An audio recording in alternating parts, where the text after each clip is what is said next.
Olá a todos, eu sou Matheus Larsan, sejam muito bem-vindos ao canal da Restauração. No vídeo de hoje nós faremos a leitura da bula Quo Graviorum, a condenação à maçonaria do Papa Leão XII, de 1825. Essa carta, essa encíclica foi publicada em Portugal por ordens da rainha Dona Carlota Joaquina. Então se você gosta do nosso conteúdo, considere se inscrever no canal, ativar o sininho de notificações, se tornar membro aqui do canal para cooperar com o nosso apostolado. Like, joinha, curta, compartilha, se inscreva, comenta aqui embaixo. E é isso, sem mais demoras, vamos aqui começar.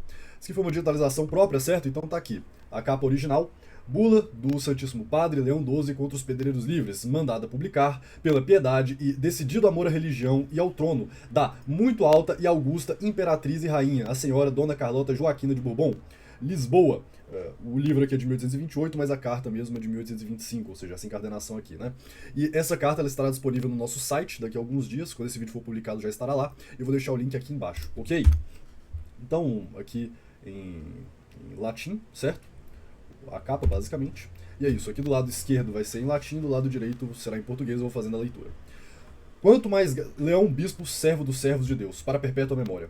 Quanto mais graves e perigosos são os males que ameaçam o rebanho de Jesus Cristo, nosso Deus e Salvador, tanto maior cuidado e vigilância devem pôr em os reprimir e afastar os romanos pontífices, aos quais, na pessoa de São Pedro, príncipe dos apóstolos, foi cometido o poder e o cuidado de o apacentar e reger, colocados na eminente atalaia da igreja. É a eles que pertence descobrir de mais perto as ciladas que os inimigos do nome cristão maquinam para destruir a igreja de Jesus Cristo, o que nunca por certo conseguirão, e não só indicá-las e manifestá-las aos fiéis, para delas se acautelarem, mas com a sua autoridade afastá-las e exterminá-las, reconhecendo que este gravíssimo peso lhe fora imposto os romanos pontífices, nossos predecessores. Aqui um pequeno comentário. A condenação do Papa Leão XII, ela é a terceira ou quarta condenação maior, porque a maçonaria tem cento e tantas condenações, condenações regionais de bispos, condenações dos papas, mas são três ou quatro as principais. A última, a maior de todas, é a Humano Genus, que já tem um vídeo aqui no canal do Papa Leão XIII. Hoje estamos fazendo a leitura da carta da encíclica de Leão XII condenando a maçonaria, encíclica não a bula. Tem também a de Clemente XIV e de Bento XIV, se eu não estou enganado. Mas são mais algumas bulas contra a maçonaria que nós vamos publicando aos poucos aqui no canal. Certo? Só para deixar isso claro aqui que a maçonaria já foi condenada desde 1730. Então tem bastante tempo mesmo que a igreja está tá atrás da maçonaria. Nossos predecessores empregaram constantemente os desvelos de bom pastor, e não só com exortações, doutrinas e decretos, mas até com a mesma vida dada pelas suas ovelhas. Cuidarão e trabalharão em proibir e totalmente extinguir todas as seitas que ameaçavam a última ruína da igreja, nem somente pela antiguidade dos anais escolásticos se pode coligir a memória desta vigilância pontifícia, o que se tem praticado em nossos tempos e de nossos pais pelos pontífices romanos, para se oporem às seitas secretas desses homens que maquinam contra Jesus Cristo, prova-se com toda evidência, porque tanto que Clemente XII, eu falei Bento XIV, foi Clemente XIV, mas não, foi Clemente XII e Bento XIV. Clemente XII, nosso predecessor, viu que a seita dos pedreiros livres, ou franco-maçons, ou de qualquer modo que se chame, cada vez engrossava mais e tomava novas forças, e a qual, por muitas razões, sabia que não só era suspeita, mas declaradamente inimiga da Igreja Católica, houve por bem condená-la por uma sábia e larga bula, que principia in eminente, publicada a 27 de abril de 1738, cujo teor é o seguinte: Clemente, bispo do servo do... Opa.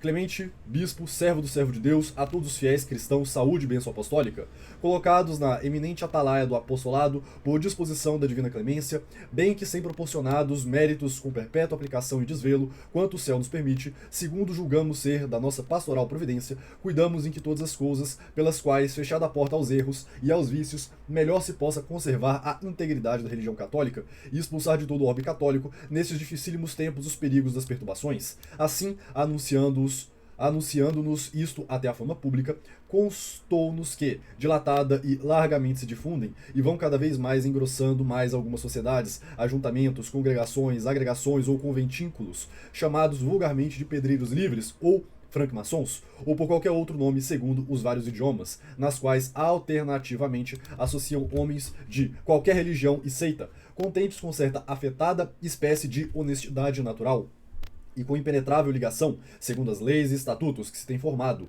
e que eles se obrigam a encobrir com inviolável sigilo, quantas escondidas praticam juntos, tanto com o apertado juramento dado na Sagrada Bíblia, como também com gravíssimas penas. Para quem não conhece, os juramentos da maçonaria são famosos, eles falam logo nos primeiros graus que eu juro manter os segredos dessa ordem, e que se algum dia eu romper com eles, que seja cortada a minha língua, jogada ao mar, queimado no lago de fogo, coisas assim escabrosas.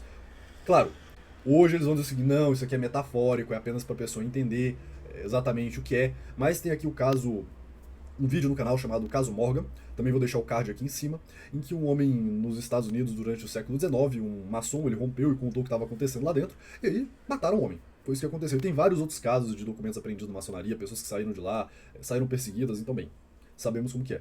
E aqui é o Papa falando. Então vamos ouvir.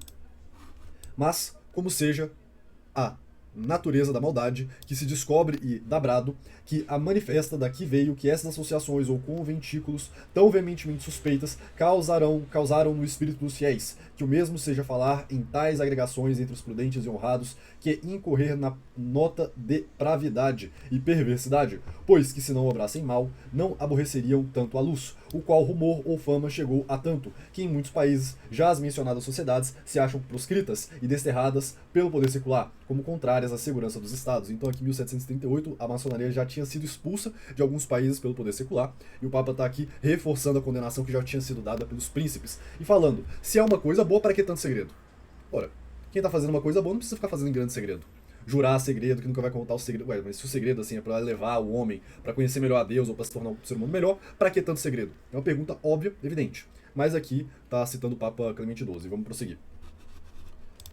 Nós, portanto, ponderando os gravíssimos danos que, quando mais não seja dessas sociedades ou conventículos, provêm ao sossego temporal dos estados, assim como a saúde espiritual das almas, e que por isso de modo nenhum se conformam com as leis civis ou canônicas, sendo que, pela divina palavra, sejamos admoestados, que se deve vigiar de dia e de noite, como servo fiel e prudente, posto à testa da família do Senhor, que tal espécie de homens não minem a casa como ladrões, e não forceguem por derrubar a vinha, à maneira das raposas, isto é, que não pervertam os corações dos simples, e asseteiem ocultamente os inocentes, para embaraçar o larguíssimo caminho, que daí poderia abrir-se para impunemente tramar iniquidades, e por outros justos e racionáveis motivos a nós patentes com o conselho de alguns dos nossos veneráveis irmãos, cardeais da Santa Igreja Romana, e também de nosso moto próprio, ciência certa e madura reflexão, e com todo o nosso poder apostólico, determinamos e decretamos condenar e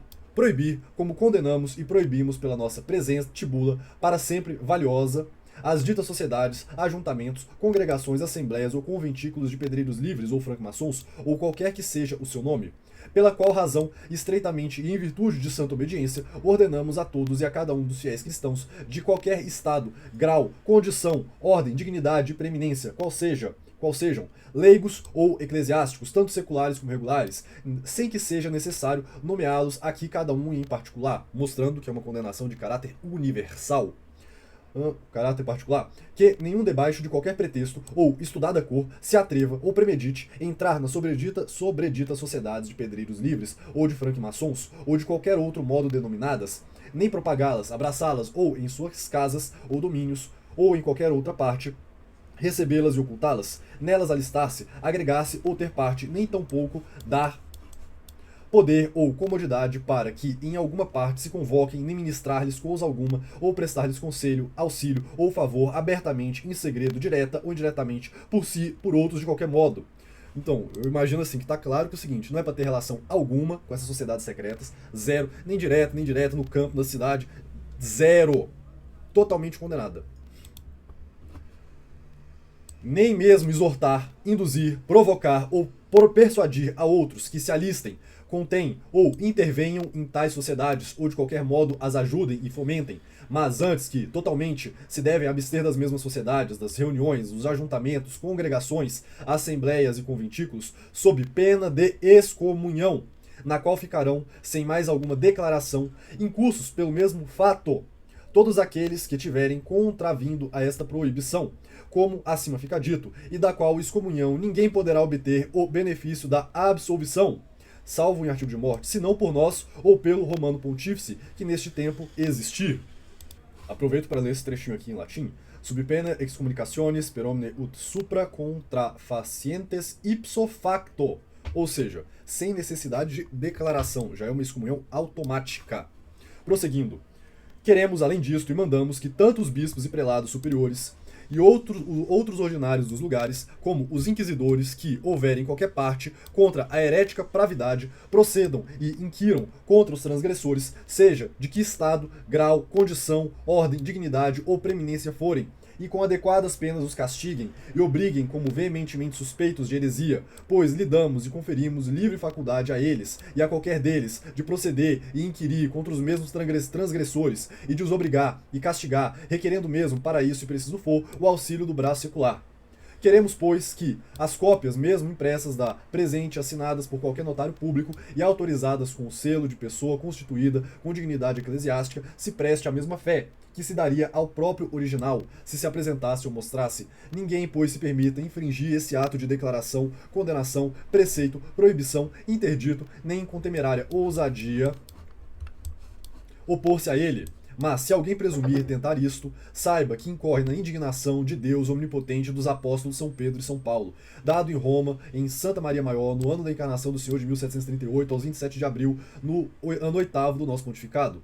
Contudo, todas essas determinações não parecerão bastantes a Benedito XIV, Bento XIV, ou seja, aqui o Papa Leão XII está fazendo uma recapitulação das condenações anteriores da maçonaria, para mostrar que já fazia o quê? Quase 100 anos que a maçonaria tinha sido condenada por um Papa, fora as outras condenações regionais que eu já tinha mencionado aqui anteriormente. Lembrando que essa bula aqui, que eu estou lendo, é a de 1825.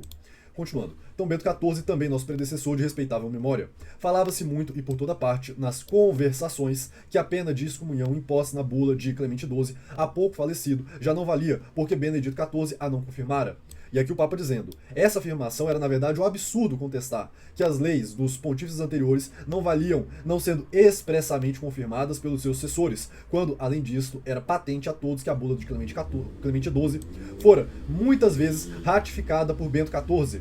Contudo, para tirar esta astuciosa cavilação das mãos dos sectários, o mesmo Bento XIV julgou a propósito que devia publicar uma nova bula que principia, providas, 18 de março de 1751, na qual confirmou a bula de Clemente XII, referida pelas mesmas palavras, especificadamente, e a qual se reputa pela mais ampla e eficaz. A bula de Bento XIV é a que se segue.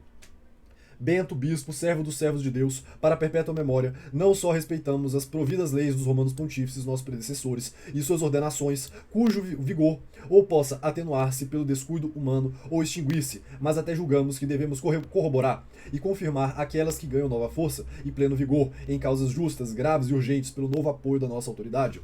O que aconteceu aqui anteriormente foi o seguinte, os maçons diziam o seguinte, olha, então o Papa não ratificou expressamente a excomunhão, então agora está liberado. Mentira, evidentemente. Então, tanto o Leão XII quanto o Bento XIV estão desfazendo esta mentira.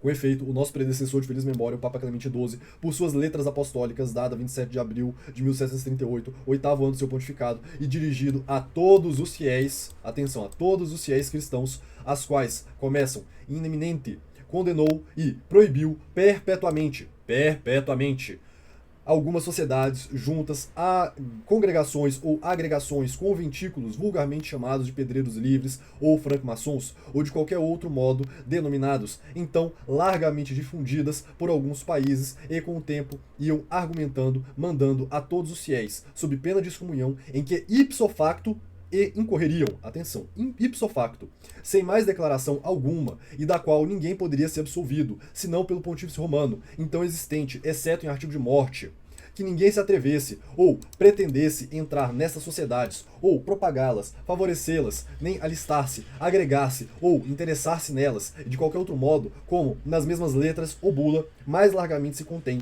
cujo teor é o seguinte, a saber, como, porém, houvessem indivíduos, segundo nos conta, que não duvidam afirmar e blasonar em público que a dita pena de excomunhão, imposta como fica referido pelo nosso predecessor, já não valia. Por isso mesmo que a dita bula atrás referida não ter sido confirmada por nós, como se requeresse de qualquer pontífice sucessor expressa confirmação das constituições apostólicas existentes, expedidas pelo seu predecessor. Ou seja, o que o Papa diz continua valendo aqui, até que, no mínimo, alguém vai e revogue expressamente, senão está valendo, obviamente.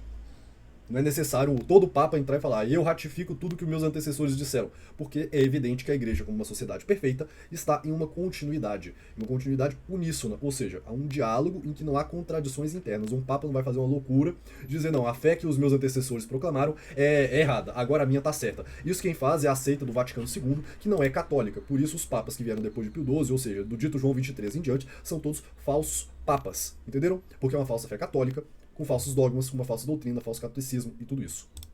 Prosseguindo.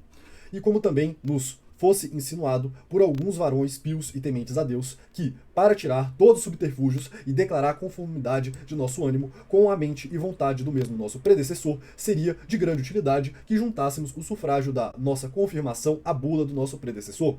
Cúmplice saiba que nós, até aqui, benignamente temos concedido a absolvição da incursa excomunhão, tanto antes como principalmente no jubileu passado, a muitos cristãos verdadeiramente arrependidos e contritos de terem violado as ditas constituições e que prometeram de todo o coração se apartariam das ditas sociedades ou conventículos e nunca mais tornariam para o futuro a entrar nelas. E igualmente que comunicamos aos penitenciários por nós deputados a faculdade de poderem dar em nosso nome e por nossa autoridade a mesma absolvição aos penitentes desta natureza, que eles a concorressem, nunca também deixando de instar com solícita aplicação de vigilância que se procedesse pelos competentes juízes e tribunais contra os violadores da mesma bula, segundo a extinção do delito, o que eles muitas vezes fizeram, no que não só demos prováveis, mas evidentes e indubitáveis argumentos, dos quais assaz claramente se deverão inferir o sentido e a firme e delicada vontade de nosso ânimo acerca do vigor e subsistência da censura imposta pelo dito Papa Clemente, nosso predecessor, como fica referida. Porém, se alguma opinião houver contrária a nosso respeito, nós a podemos seguros desprezar e deixar a nossa causa ao justo juízo de Deus Omnipotente. Lembrando-nos daquelas palavras que consta em outro tempo se recitaram entre as sagradas orações. Rogamos, Senhor, façais que não atendamos ao vitupério dos juízos réprobos, e vos pedimos que, calcada a própria maldade, não consintais nos alerremos, eu imagino que seja afastarmos, algo nesse sentido, alerremos com injustas detrações, nem nos redemos em capciosas adulações, antes só amemos aquilo que vós ordenais, como traz um antigo missal, que se atribui a São Gelásio, nosso predecessor, que foi publicado pelo venerável servo de Deus, José Maria Cardeal Tomásio, na missa, que se intitula Contra obloquentes, contra os maldizentes. Para que, contudo, se não possa dizer que omitimos coisa alguma, para que facilmente possamos tirar o pasto a mentirosas calúnias e tapar-lhes a boca, ouvido primeiro o parecer de alguns veneráveis cardeais da Santa Igreja Romana, nossos irmãos, decretamos confirmar pela presente a mesma bula do nosso predecessor, como acima fica incerta, palavra por palavra, a qual é a mais ampla e eficaz, assim como de ciência certa e com plena autoridade apostólica, e em tudo e por tudo, pelo teor das presentes letras, a confirmamos, validamos e inovamos, e queremos e decretamos tenha perpétua força e eficácia, como se originalmente fosse expedida de nosso moto próprio, autoridade e em nosso nome. Entre, pois, os gravíssimos motivos da sobredita proibição e condenação anunciados na bula, atrás transcrita, uma é que nas tais sociedades e conventículos associam reciprocamente homens de qualquer religião ou seita, do que assaz se manifesta, quão grande perdição daí se possa resultar, a pureza da religião católica. A outra é o vínculo apertado e impenetrável do segredo com que ocultam o que se faz em seus conventículos, aos quais justamente se pode aplicar aquela sentença de Cecílio Natal em Minúcio Félix, em bem diversa coisa. As coisas honestas sempre folgam com a publicidade, e as maldades gostam de segredo. Lembro também do Santo Evangelho, em que Nosso Senhor disse: tudo que ele ensinou em público, enquanto os mestres da lei que criaram falsas tradições para enganar o povo o faziam no segredo. Esse é um dos principais motivos de Cristo ter recebido uma bofetada dos sacerdotes do templo. Prosseguindo. É o juramento com que se obrigam a guardar inviolavelmente tal segredo, como se fora lícito a alguém, por encobrir qualquer promessa, antes matar-se do que, interrogado pela legítima autoridade, confessar tudo quanto se indaga, para vir no conhecimento de, se nessas sociedades e assembleias se faz alguma coisa contra a religião ou contra o Estado e suas leis. Ou seja, a pessoa não tem direito de dizer, eu vou me matar para não confessar o meu crime. Isso não existe. Ninguém tem direito a uma coisa desse tipo. Óbvio, se faz um juramento desse tipo, é um juramento nulo e pecaminoso, evidentemente. A quarta é que essas sociedades se conhecem serem contrárias não menos às leis civis que as canônicas, pois que no mesmo direito civil se proíbem todas as congregações e sociedades reunidas sem autoridade pública, como se pode ver nas Pandectas, livro 47, título 22 de Collegis et Corporibus Illicitis, e na célebre carta de Caio Plínio Cecílio II, que é a 27 do livro 10º, na qual diz que por seu édito, conforme as ordens do imperador, fora proibido que não houvessem etéreas, isto é, que se não pudesse entrar em sociedades e assembleias, nem fazê-las sem autoridade do príncipe. A quinta é que em muitos países, as mencionadas sociedades e congregações foram proscritas e desterradas pelas leis dos príncipes seculares. A última, enfim, é que, entre os varões prudentes e honrados, são tidas em má conta as ditas sociedades e congregações, e a juízo dos mesmos, todos os que nelas se alistam incorrem na nota de maldade e perversidade. Portanto, o nosso mesmo predecessor na bula atrás transcrita excita os bispos, prelados superiores e os outros ordinários dos lugares que em sua execução, se preciso for, não deixem de invocar o auxílio do braço secular.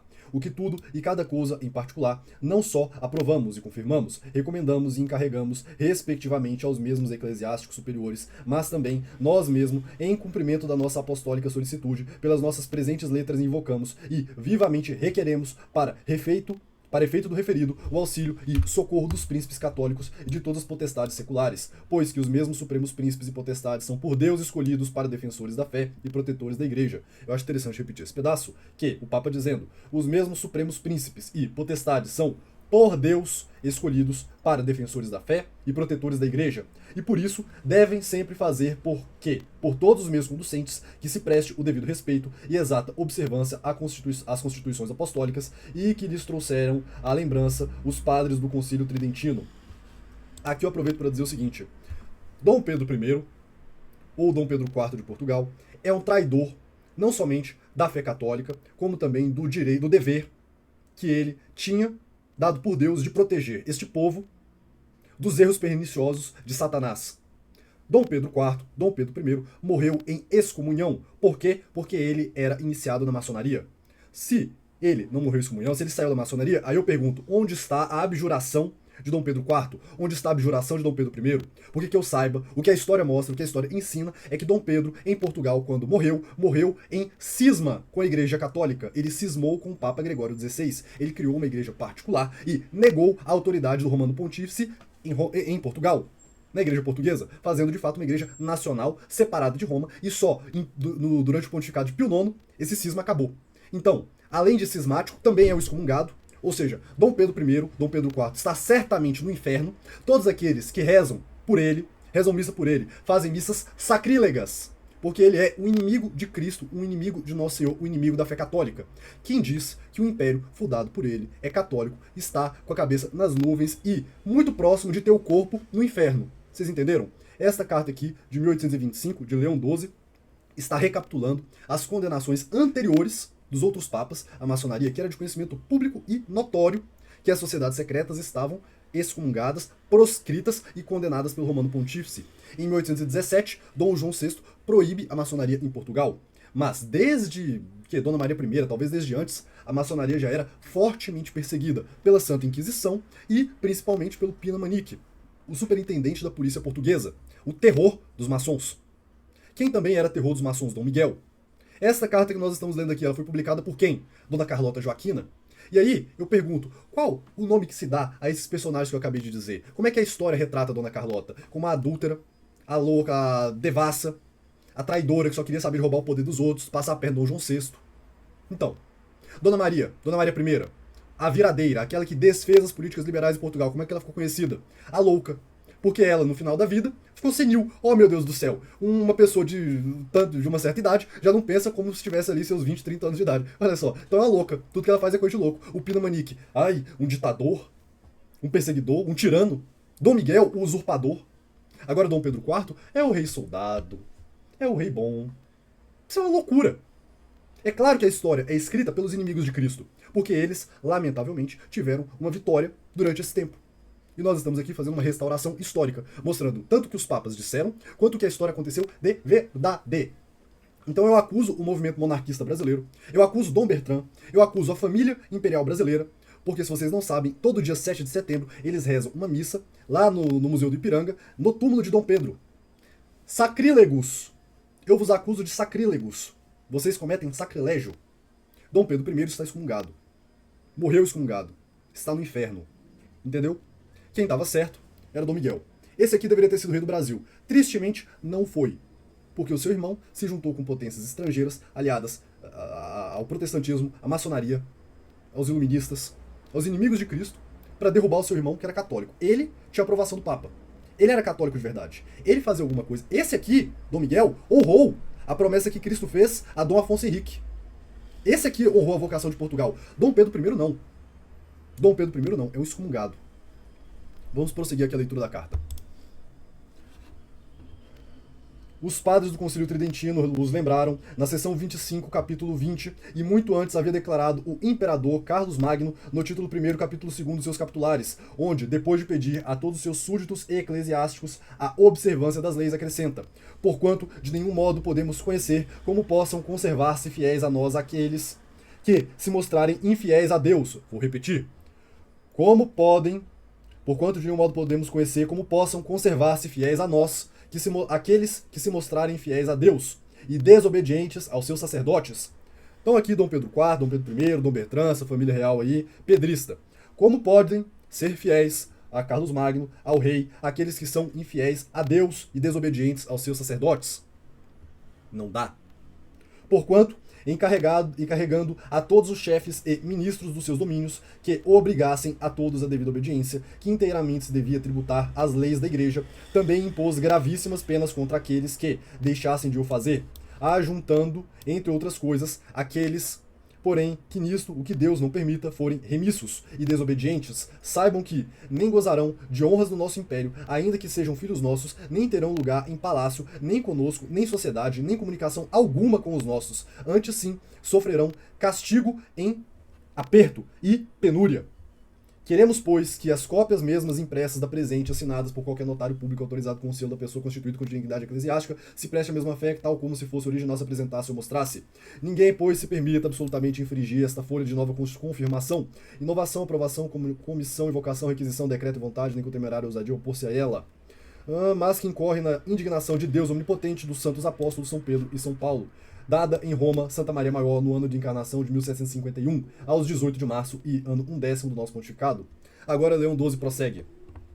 Provera a Deus que estes decretos tivessem sido tão avaliados pelos governos da terra, quanto o exigia a salvação da igreja e do Estado. Provera a Deus o que eles se estivessem persuadido que deviam olhar para os romanos pontífices, sucessores de São Pedro, não só como pastores e mestres da igreja universal, mas como defensores acérrimos da sua mesma dignidade e diligentíssimos descobridores dos perigos que os ameaçam.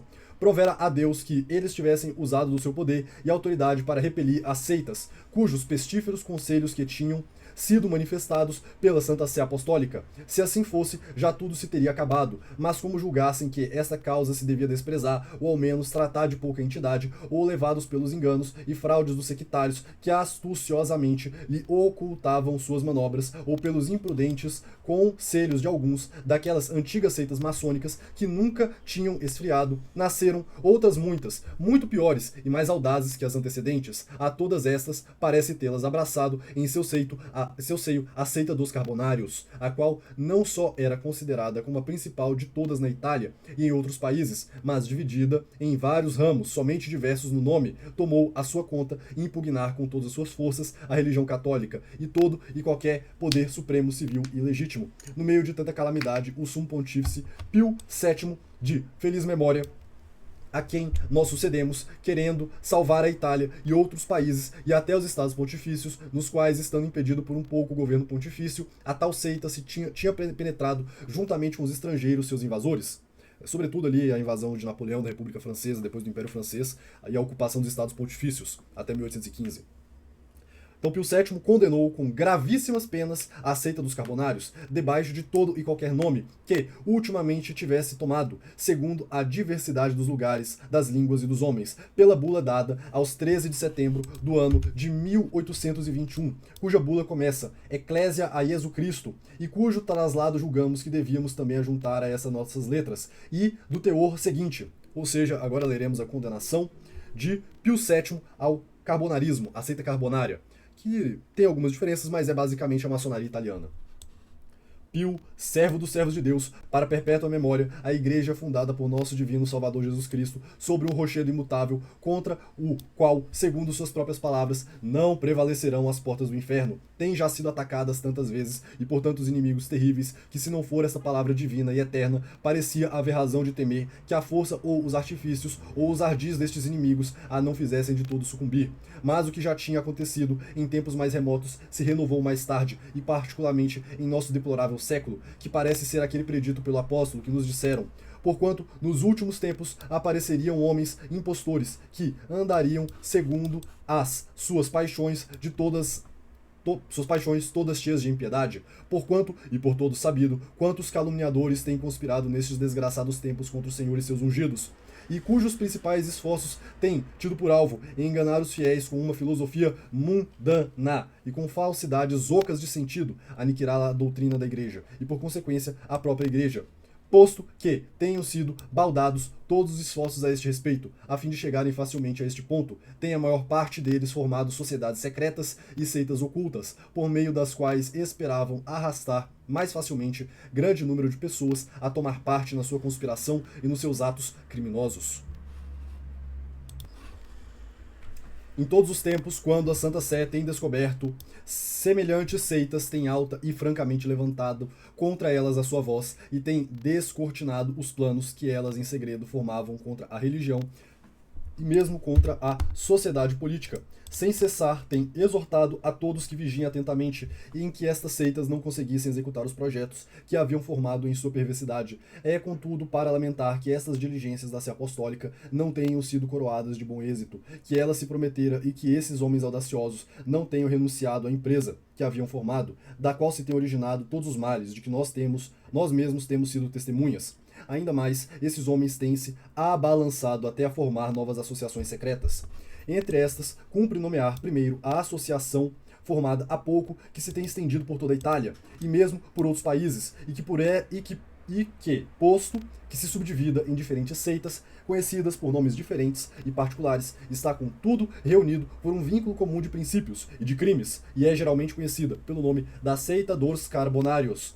Os membros dessa seita fingem, na verdade, particular respeito e maravilhoso zelo para com a religião católica, bem como para com a pessoa e doutrina de Jesus Cristo, nosso Salvador, que eles se permitem, até algumas vezes, denominar por uma blasfêmia o chefe e o grão-mestre da sua sociedade. Mas essas palavras doces não são outra coisa mais que setas de que estes astutos homens, que no coração são lobos cobertos com peles de ovelhas, se servem para com tanta maior segurança ferirem aqueles que não se acham acautelados. Além de que o juramento que dão, a imitação dos antigos priscilianos, de jamais em caso algum darem a saber às pessoas que não foram recebidas na sociedade as coisas que a esta dizem respeito, nem darem parte aos membros dos graus inferiores do que toca aos graus mais elevados, assim como as reuniões secretas e ilegais, que fazem à maneira de diversas classes de hereges, e a admissão das pessoas de qualquer religião ou seita, que sejam suficientemente provam que nenhuma fé se deve dar às suas sobreditas protestações. Porém, não há precisão de conjecturas e de argumentos para julgar suas opiniões. Os livros que eles têm publicado, nos quais se descreve o seu modo ordinário de obrar em suas assembleias, sobretudo a respeito dos graus elevados, os seus catecismos, estatutos e outros documentos autênticos e da maior importância, assim como testemunho daqueles que, depois de terem pertencido à sociedade, a têm abandonado e têm declarado aos juízes legais de seus erros, e ardis, evidentemente mostram que o objeto principal dos carbonários é obter para cada um liberdade ilimitada de comportamento e religião, introduzir uma indiferença em matéria de religião mais funesta que nenhuma outra coisa, profanar e desonrar a paixão de Jesus Cristo com cerimônia da sua invenção, tornar desprezíveis os sacramentos da igreja e até os mistérios da religião, que substituem por outros imaginados por eles, derrubar finalmente a Santa Sé Apostólica, contra a qual estão animados de um ódio particular, por isso mesmo que ela sempre gozou da primazia da cadeira apostólica, formando para esses fins os mais abomináveis conluios.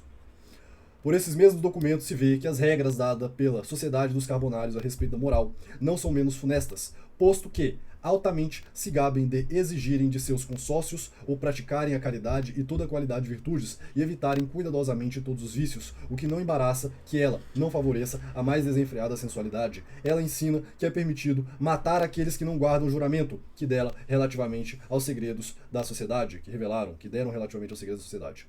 E ainda que um príncipe dos apóstolos São Pedro diz aos cristãos: submetei-vos por toda parte à humana criatura, por amor de Deus, quer seja ao rei, como a soberano, quer aos governadores, como enviados por ele. E que também São Paulo diz: todo homem esteja sujeito às potestades superiores. Esta sociedade ensina com tudo o que é permitido excitar sublevações e tirar os poderes aos reis e aos outros que governam, que eles injustissimamente e sem distinção denominam tiranos. Tais são os princípios e os regulamentos da sociedade, que tem ultimamente dado ocasião aos crimes cometidos pelos carbonários na Itália, com grande mágoa de todos os homens honrados e pios. Esta é a razão porque nós cremos que, em qualidade de pastor de Israel, isto é, da Santa Igreja, e em virtude do nosso ofício pastoral, que nos ordena, não consintamos que o rebanho do Senhor padeça dano algum. Nos não é permitido diferir ou pôr termo aos profanos esforços destes homens. Nós a isso somos de mais a mais impelidos pelos exemplos dos nossos predecessores de feliz memória, Clemente XII e Benedito XIV, Bento XIV, o primeiro dos quais pela bula ineminente de 27 de abril de 1738 e o outro pela bula Providas, de 17 de maio e de 1751, condenaram e proibiram as sociedades conhecidas pelo nome de pedreiros livres, ou debaixo de qualquer outro nome, que elas se apresentem segundo os países ou as línguas, devendo a sociedade dos carbonários ser olhada, senão como um ramo desta, ao menos como sua imitadora. E ainda que nós, já em 2 éditos que nos foram propostos pelo nosso secretário de Estado, tenhamos já severamente proibido a sociedade, julgamos, todavia, a exemplo dos nossos sobreditos predecessores, devermos publicar de modo mais solene as penas em que incorrem os membros dessa sociedade, o que é tanto mais urgente quanto os carbonários têm sustentado que não eram compreendidos nas 2 bulas de Clemente XII e Bento XIV, que não deviam, por conseguinte, ser sujeito ao juízo e penas indicadas nelas. Depois de ter ouvido uma congregação especial de nossos veneráveis irmãos, os cardeais da Santa Igreja Romana, e por seu conselho, bem como de nosso moto próprio, ciência certa e madura reflexão, temos resolvido e decidido, em virtude da plenitude do nosso poder apostólico, que a sobredita sociedade dos carbonários, ou qualquer outro nome que ela possa ter, suas associações, reuniões, assembleias e fraternidades devem ser condenadas e proibidas, como nós as condenamos e proibimos pela presente bula, que terá vigor para sempre. Para sempre. Ou seja, é irrevogável. Irrevogável. Lembrando que o dito Papa Francisco, esse usurpador do trono de São Pedro, ele é membro honorário do Rotary Club. O Rotary Club, que é uma sociedade paramaçônica, condenada por Pio XII, e ele tá lá, o dito Papa, né? Faz parte da sociedade, vai receber os Rotary lá em Roma, no Vaticano, e fica por isso mesmo. Só por esse fato ele tá excomungado, não é Papa. Ah, Mateus, tem outras razões? Tem mais 1 milhão de razões, mas só por essa, já não é Papa, já não é católico, já tá excomungado. E como diz aqui, né? As colaterais, as próximas, tudo que vier das sociedades estão excomungados para sempre e essa validade é em eterno e irrevogável. Prosseguindo, ordenamos, portanto, a todos e a cada um dos cristãos de qualquer estado, grau, condição, ordem, dignidade ou preeminência que sejam seculares ou eclesiásticos, religiosos regulares ou seculares, sem que seja necessário nomeados aqui cada um particular, em virtude da santa obediência, ou permitirem-se jamais debaixo de qualquer pretexto que seja entrar na sobredita sociedade dos carbonários ou qualquer outro nome que possa ter propagá-la, favorecê-la ou recebê-la, ocultar em sua morada, em sua casa ou em qualquer outra parte, fazer-se iniciar nessa sociedade, seja ela em que grau for, consentir que ela se junte ou dar-lhe conselhos, socorros abertamente ou em segredo, direta ou indiretamente, ou também angariar outros, seduzi-los, levá-los ou persuadir-los a fazerem receber-se ou iniciar nessa sociedade em qualquer grau que seja, ou assistir às suas reuniões, ou ajudá-las, ou favorecê-las de qualquer modo que for. Mas, pelo contrário, se conservem cuidadosamente afastados da sociedade, das suas associações, reuniões, fraternidades, ajuntamentos, sob pena de excomunhão, na qual incorrerão, ipso facto, todos aqueles que tiverem contraído a esta proibição, tiverem quebrado essa proibição, sem jamais possa seres levantada senão por nós ou por nossos sucessores, e isso unicamente em perigo de morte. Ou seja, uma punição gravíssima. Lembrando que muitos padres aqui do Brasil eram os padres revolucionários, eles eram, lamentavelmente, iniciados na maçonaria dos seus vários ramos. Um deles, que é muito adorado e idolatrado aí pelo seu Evandro Pontes, pelo Rafux, é o Frei Sampaio, ele que foi uma peça essencial no Fico de Dom Pedro I, ele que redigiu o Fico. Sem o Frei Sampaio não teriam escrito lá, pelo menos da forma que foi, não é mesmo? O Fico. Outros sacerdotes também eram maçons, notoriamente o Frei Caneca, da rebelião, da revolta do Equador, se eu não estou enganado, e outros muitos padres da Revolução Pernambucana de 1817. Ou seja, maçom no clero tinha para todo lado, não somente na América Portuguesa, como na América Espanhola também. Vou deixar na descrição e no card aqui acima uma aula do nosso amigo Matheus Espínola sobre o tema da traição do clero nas revoluções da Iberoamérica. Certo? Prosseguindo aqui, pessoal. Ordenamos, além disto, a todos e a cada um, sob pena da sobredita excomunhão, que, logo que tenham notícia, se alguma pessoa pertence a essa sociedade ou se tem feito réu de algum dos delitos mencionados, o declare ao bispo ou às outras autoridades, a quem isto competir.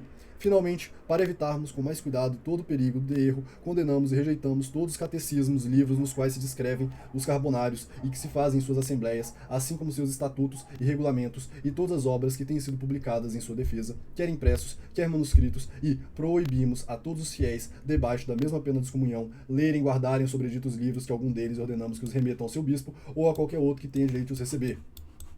Queremos que os exemplares impressos do presente breve tal notário público, não vou ler essa parte. Ninguém, pois, a dita, saiba que a recebe sobre si, se contrariarem, a cólera de Deus omnipotente dos apóstolos São Pedro e São Paulo.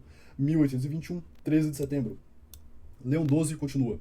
Não muito depois de publicada esta bula por Pio VII, fomos nós elevados à suprema cadeira de São Pedro, sem merecimento algum da nossa parte, e logo aplicamos todo o nosso desvelo para descobrir qual fosse o estado das sociedades secretas, qual o seu número, qual o seu poder. Nesta indagação, facilmente viemos a conhecer que a sua audácia tinha crescido até ao ponto de terem engrossado e aumentado conceitas novas por causa do seu grande número, sendo a mais memorável entre elas aquela que se chamaria universitária, assim chamada por ter o seu principal assento e domicílio em muitas universidades de estudos, nas quais os mancebos são iniciados e formados para toda a iniquidade, por alguns mestres que, em lugar de os instruir, os pervertem com os mistérios da sua seita, que mais verdadeiramente se devem chamar mistérios de iniquidade. Daqui nasceu que, passado ainda tanto tempo, depois, desde que pela primeira vez, os fachos da rebelião se acenderam na Europa pelas sociedades secretas e se ostentaram por meio dos sectários, e ainda depois de alcançada ilustres vitórias pelos mais poderosos príncipes, com as quais esperavam que os tais fachos se apagassem, ainda os malvados intentos e detestáveis esforços das mesmas seitas não tiveram fim, porquanto naqueles mesmos países nos quais parece terem aquietado aquelas antigas calamidades que receio não há de novas perturbações e desordens, as quais aquelas seitas estão constantemente maquinando.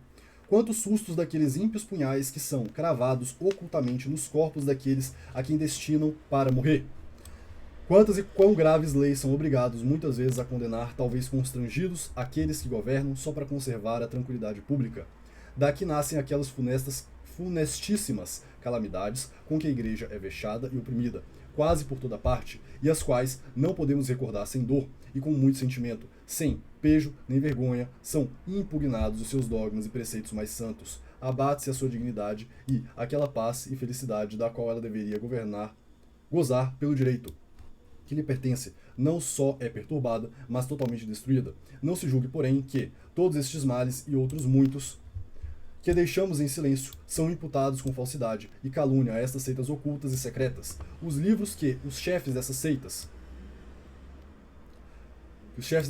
não duvidarão publicar sobre a religião e o Estado, nos quais desprezam todo o poder, blasfemam de majestade. E dizem que Jesus Cristo ou é um escândalo ou uma loucura, chegando a ensinar muitas vezes que não existe Deus, e que a alma do homem acaba juntamente com o corpo. Os códigos e estatutos nos quais se explicam seus conselhos e instituições declaram com toda a evidência que tanto aquelas coisas de que já fizemos menção, assim como aquelas que tendem a arruinar os legítimos principados e destruir inteiramente a igreja, tudo tem a sua seita Tudo tem a sua origem nestas seitas, devendo-se ter por certo e incontestável que todas estas seitas, ainda que diversas em nome, são em tudo entre si unidas, pelo detestável vínculo de torpíssimos conselhos. À vista do que nós julgamos que era da nossa obrigação condenar outra vez essas seitas secretas, de tal sorte que nenhuma delas se possa já quitar, que não fica compreendida nesta nossa sentença apostólica, e deixo deste pretexto induzir a erro os incautos e menos perspicazes. Portanto, nós, com o conselho dos nossos veneráveis irmãos, os cardeais da Santa Igreja Romana, e também do nosso moto próprio, ciência certa e madura reflexão, proibimos para sempre todas as sociedades secretas. E, madura reflexão, proibimos para sempre todas as sociedades secretas, tanto as que existem agora, como as que talvez pelo tempo adiante aparecerem, e aquelas finalmente que se propõem destruir a Igreja e os supremos poderes civis, dos que já acima fizemos menção, qualquer que seja o seu nome, debaixo das mesmas penas que se contém nas letras dos nossos predecessores, já referida nessa bula, as quais expressamente confirmamos. Ou seja, pela bula de Pio VII, também Dom Pedro I estava excomungado. E muitos outros aqui do Brasil, tá? Não somente ele. Pelo que, estreitamente e em virtude de santa obediência, ordenamos a todos e a cada um dos fiéis cristãos, de qualquer estado, graduação, condição, dignidade, leigos seculares, de baixo, o que eu vou passar, porque a gente já leu algumas vezes esse formato, né? Estudar da corte sobre dita denominação, abraçar, ocultar, ajudar de algum modo, abertamente, em segredo, reuniões, tem que se abster de reuniões, sociedades, ajuntamentos, sob pena de excomunhão ipso facto. Só pode ser absolvido em caso de perigo de morte pelos sucessores de São Pedro, pelos papas. Reservamos aos sucessores de São Pedro as sociedades secretas. Condenamos com especialidade e declaramos inteiramente nulo e de nenhum valor aquele juramento ímpio, ou seja, aquele juramento feito nas sociedades secretas, na maçonaria, é declarado nulo pelo Romano Pontífice, Pio VII. De nenhum valor. E malvado, a que se obrigam aqueles que se alistam nessas seitas de não descobrirem a pessoa alguma o que se passa nela. Descobrirem é revelar. A todos aqueles seus sócios superiores, a eclesiásticos leigos. E por quê? Não será porventura nefando um juramento, que se deve descobrir com direito, pelo qual cada um se obriga a uma morte injusta e a desprezar a autoridade daqueles que, governando a Igreja e a legítima sociedade, têm direito de conhecer tudo de que depende a paz da Igreja e segurança do Estado. Ou seja, os franco-maçons eles juram ter a pior morte possível caso eles revelem o segredo. E aqui o Papa está perguntando, mas não tem eles o direito, não tem a Igreja e os governantes civis direito de saber o que se passa para o que tange o bem público e a salvação das almas? É claro que tem. Então esse juramento é nulo. Não será a maior de todas as iniquidades e indignidades chamar ao mesmo tempo Deus para testemunha e fiador desses horrorosos crimes? Ajustadamente, pois, disseram os padres do terceiro concílio de Latrão, não se devem chamar juramentos, mas perjúrios, aqueles que são dados contra a utilidade da Igreja e decreto dos santos padres. Ou seja, jurar fidelidade à Igreja em público, com a presença de um padre, de um bispo, não tem nada de errado com isso. Uma coisa saudável. Na verdade, a gente faz isso nas promessas do batismo, basicamente. Agora, o juramento contra a Igreja, dizer que é válido e que você não pode revelar os segredos porque jurou em uma sociedade, isso é, evidentemente, uma furada. Continuando. Não se deve tolerar o descaramento ou loucura daqueles homens que, não só no seu coração, mas até diante de todos, e nos seus escritos públicos dizem que não existe Deus, se atrevem, contudo, a exigir um juramento de todos aqueles que se alistam nas suas seitas. Ou seja, dizem que Deus não existe, mas na hora de jurar de modo inequívoco, invocam a Deus. Como é que é essa história? Eis aqui o que nos pareceu examinar. Eis aqui o que nos pareceu ordenar para reprimir e condenar todas estas sociedades, seitas, furiosas e detestáveis. Agora, porém, me dirijo a vós, meus veneráveis irmãos católicos, patriarcas, primazes, arcebispos e bispos, e não só vos pedimos, mas instantemente suplicamos a vossa coadjuvação. Atendei por vós e todo o rebanho, sobre que o Espírito Santo vos constituiu bispos para governardes a Igreja de Deus, porque os lobos arrebatadores vos acometerão e não hão de perdoar ao rebanho. Mas nada disto temais, nem faças a vossa vida mais preciosa que a vós mesmos. Lembrai-vos que das vossas pessoas pende em grande parte a constância que devem ter na religião e na virtude aqueles que vos foram confiados, porque ainda que vivamos nos dias maus e naqueles tempos em que muitos não sofrem a sã doutrina, contudo ainda existe em grande número de fiéis um certo respeito e obediência para com seus pastores, aos quais com razão veneram como ministros de Jesus Cristo e dispensadores dos seus divinos mistérios. Usai, portanto, para bem das vossas ovelhas, daquela autoridade que para a salvação das almas vos foi confiada por graça especial do eterno Deus. Por graça de Deus, usem a autoridade apostólica que receberam. Conheçam por vós os dolos desses sectários, e com quanta diligência devem evitar a eles e o seu procedimento. Aborreçam por vossa autoridade a instrução, a doutrina perversa daqueles que, não só escarnecem os santíssimos mistérios da nossa religião e a pureza dos preceitos de Jesus Cristo, mas atacam todo o poder que é legítimo. E para vos falar com as mesmas palavras, nosso predecessor Clemente XIII, Clemente XII que ele quis dizer, na sua carta circular dirigida a todos os papas primazes, não, esse aqui é Clemente XII porque é o ano de 1753. Revistamo-nos, eu vos peço, da fortaleza do Espírito do Senhor, de juízo e valor, e não soframos a maneira de cães mudos que não podem ladrar, que os nossos rebanhos não sejam expostos à rapina e que as nossas ovelhas sejam devoradas por todas as feras do campo.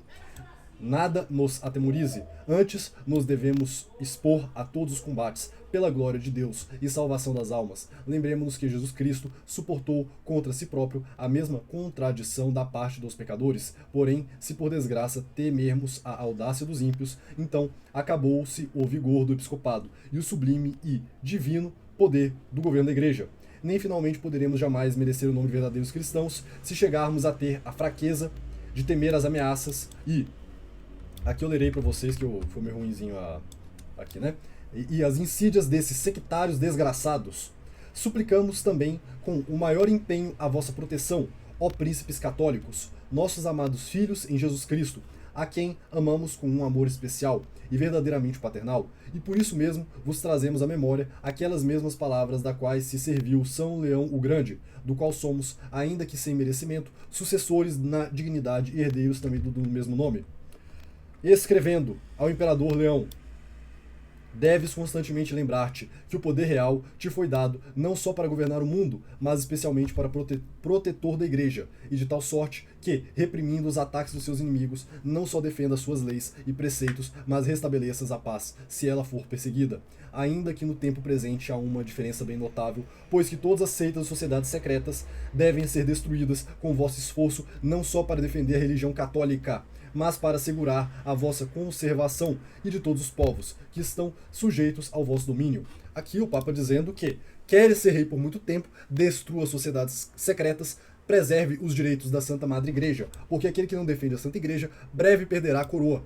E foi isso que aconteceu com Dom João, foi isso que aconteceu com Dom Pedro, que foi forçado a abdicar. No Brasil, em pouco tempo, morreu. Dom João, que em algumas coisas foi bom, infelizmente não teve o zelo necessário de combater as sociedades secretas. Não teve. E perdeu a família, a coroa e a própria vida, porque foi assassinado por esses franco-maçons. Prosseguindo. Porquanto nestes calamitosos tempos a causa da religião está tão intimamente ligada com a conservação da sociedade que uma de nenhuma sorte se pode separar da outra, e por aqueles que seguem semelhantes seitas não são menos inimigos da religião que do vosso poder, atacam uma e outra trabalham por deixar abaixo, e se pudessem não deixariam existir nem a religião nem poder algum real. De fato, a maçonaria lutou contra a religião e contra o poder real. Hoje nós vivemos basicamente, tristemente, a era da apostasia religiosa devido ao liberalismo. Ninguém, mesmo aqueles que se dizem católicos ou até mesmo protestantes, ninguém acredita de verdade. São pessoas liberais. Infelizmente são pouquíssimos, conta na palma da mão, nos dedos de algumas mãos, as pessoas que verdadeiramente são católicas ou que são verdadeiramente protestantes, porque até eles se liberalizaram e apostataram. E reis, que monarquia existe no mundo? No mundo ocidental, dito cristão, incluindo aqui o mundo protestante, só há as monarquistas constitucionais liberais. Monarquias reais, absolutas, a gente só encontra no Oriente. Infelizmente falando. Ali entre os países islâmicos. E as de tipo, como eu diria, tirânico, ou pelo menos complicado, não sei bem qual categoria dá, na China e Rússia. Mas poder real, acabou. Maçonaria, temporalmente falando, venceu. Infelizmente venceu, implantaram repúblicas e destruíram as monarquias. Fim. Você que se diz republicano, você que acha que esse sistema republicano é o melhor sistema de governo, saiba que foi para isso que a maçonaria lutou. Vocês chamam isso de liberdade? Pergunta aqui aos cidadãos, não somente da República Brasileira, mas das repúblicas do mundo inteiro. Vocês se acham representados nas suas democracias liberais? Vocês acham que agora vocês têm mais ou menos liberdade do que no tempo da escravidão monárquica? Então acorda pra vida. Acordem. Hoje vocês são livres, escravos. São escravos livres. É como diz aí, né? Vocês não terão nada e serão felizes. Pois é. Prosseguindo.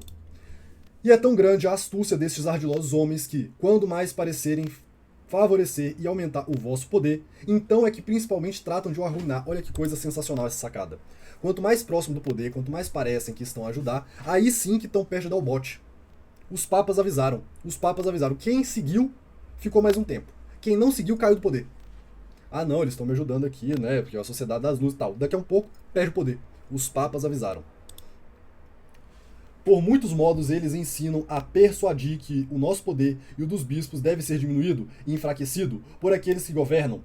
E assim foi feito pelo Marquês de Pombal, com Dom José I, que fez a expulsão dos jesuítas de Portugal, e com, eu não vou lembrar o ministro, mas acho que era Flórida Blanca, na corte espanhola, com Dom Carlos III, que não somente suprimiu e expulsou os jesuítas da Espanha, mas suprimiu do mundo inteiro. Lamentável, lamentável. Mas bem, suprimiu o poder dos bispos, diminuindo e enfraquecido por aqueles que governam, e que devem passar para eles muitos direitos, assim daqueles que são próprios dessa cadeira apostólica, e principalmente igreja, como daqueles que pertencem aos bispos e que são chamados a participar do nosso cuidado. Porém, eles ensinam estas coisas não só inflamados daquele negro ódio que tem a religião, mas com o desígnio de esperar que suceda, que os povos que estão debaixo do vosso império, vendo que se excedem e usurpam os limites que Jesus Cristo e a Igreja, por ele estabelecida, lhes marcaram com este exemplo, facilmente se movam a mudar e a destruir também a forma de governo político. Ou seja, o que aconteceu, os papas avisaram, mas foi exatamente o que aconteceu. O papa, o rei, rouba o poder da igreja, concentra sobre si o poder da igreja, não consegue administrar, o povo vê que isso é errado, que o regalismo é errado, que o jansenismo é errado, começa a se rebelar contra o rei e acaba que nem restitui os direitos da igreja e acaba sendo instrumentalizado por essas sociedades secretas e destroem também o poder do rei. Foi exatamente isso que aconteceu nas monarquias católicas absolutistas. Tristemente, roubaram os direitos da igreja, perderam a coroa. Nenhuma nem duas, foi um monte de monarquias católicas que isso aconteceu. E olha, em certa perspectiva, bem feito. Quem mandou se aliar com os inimigos de Cristo contra a igreja de Cristo? Aí, bem, o salário do pecado é a morte. Fez trato com o demônio, caiu do cavalo, estava esperando o quê? É isso aí. Prosseguindo. Lhe marcaram, com este exemplo facilmente se mudava, o governo também. A vós também, diletos filhos que professais a religião católica, atendemos com nossas especiais orações e exortações. Evitai totalmente aqueles homens que fazem da luz trevas e das trevas luz. Evitai os homens que fazem da luz trevas e das trevas luz. Que verdadeira e sólida felicidade e utilidade vos pode resultar da companhia e comunicação com esses homens, que julgam que se não deve ter consideração alguma nem do poder de Deus, nem dos superiores, que por traições e ocultos ajuntamentos intentam fazer-lhe guerra, e os quais, posto que na praça e em toda a parte, gritem que são amantíssimos do bem público, da igreja e do Estado, contudo, em todas suas obras de sobejo, têm declarado que querem perturbar tudo e tudo transtornar. São semelhantes esses homens àqueles a quem o apóstolo São João, na sua segunda epístola, manda que se lhe não dê agasalho, não se lhe dê o Deus vos salve, e nos quais os nossos maiores não duvidarão chamar primogênitos do diabo. Acautelai-vos, pois, dos seus afagos e das suas conversações doces, com as quais vos hão de persuadir, que vos alisteis naquelas seitas em que eles se acham alistados. Tende por certo que ninguém pode ser participante de tais seitas, sem que seja réu de tão grande crime. Afastai dos vossos ouvidos as palavras desses homens, que seguramente vos afirmam que assintais na escolha que de vós fazem para entrardes nos primeiros graus das suas seitas, pois que naqueles graus não há nada que se oponha à razão e à religião. Antes, pelo contrário, que nada se diz, nem se faz, que não seja santo, que não seja reto e sem mácula alguma. Porquanto aquele que, nefando o juramento de que já se fez menção, o qual se deve prestar, até naquela recepção inferior, por si mesmo é bastante para conhecerdes que até uma nação ímpia alistar-se naqueles graus inferiores e conservar-se neles. Além disso, que as coisas mais detestáveis se não costumam confiar, senão aqueles que já se acham revestidos dos graus superiores, contudo, bem evidentemente se manifesta. Claro, o principal segredo vai estar nos graus superiores, não vai ser a pessoa que acabou de chegar lá na loja, não é? Imagina, acabei de chegar aqui, vou ver qual que é. Então, mata esse bode aqui, sacrifica para Satanás, uma criança. Claro que não é assim. Os rituais mais satânicos são próprios dos graus superiores. Os graus mais baixos já tem coisinhas estranhas, mas ainda tem aquela aparência de cristão, de cristianismo, certo? Então que a sociedade, essa forma e a audácia de todas as perniciosas sociedades se formam do consentimento e reunião de todos, que para elas darão o seu nome. E, portanto, até aqueles mesmos que ainda não passarão daqueles graus inferiores se devem reputar participantes dos seus crimes, e sobre eles recai a sentença do apóstolo aos fiéis de Roma.